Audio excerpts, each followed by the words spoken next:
Hello, ഇന്ന് രാവിലെ 9 മണി, 8:30-9 മണിട്ടാ. സംഭവം വേറൊന്നുമല്ല. അമ്മ പറഞ്ഞ് എന്താ പറയുക, മുരിങ്ങയില വെക്കാന്ന് പറഞ്ഞു കറിയായിട്ട്. അപ്പം മുരിങ്ങ പൊട്ടിക്കാൻ വേണ്ടിയിട്ട് പോകാൻ നിൽക്കുകയാണ്. കണ്ടാ, അവിടെ ഉമ്മ നിൽക്കുന്നുണ്ട്, ഇവിടെ പപ്പു ഉണ്ട്.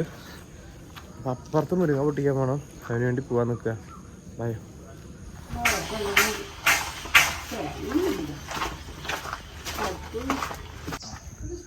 അങ്ങനെ മുരിങ്ങയില എവിടെയുള്ള വെച്ചാലേ കുഞ്ഞിപ്പാടെ വീട്ടിലാണ് മുരിങ്ങയില ഉള്ളത്. കാണിച്ചു തരാട്ടാ. വലുതായിട്ടൊന്നും ഉണ്ടാവില്ല, ചെറുതായിട്ട്. എന്ത് ചെയ്യണ്ട, ആ കാണുന്നതാണ് മുരിങ്ങയില.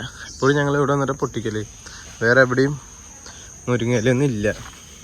അപ്പോൾ ഇന്ന് ഇത് പൊട്ടിച്ച് കറി വെക്കുന്ന ഒരു വീഡിയോ കണ്ട.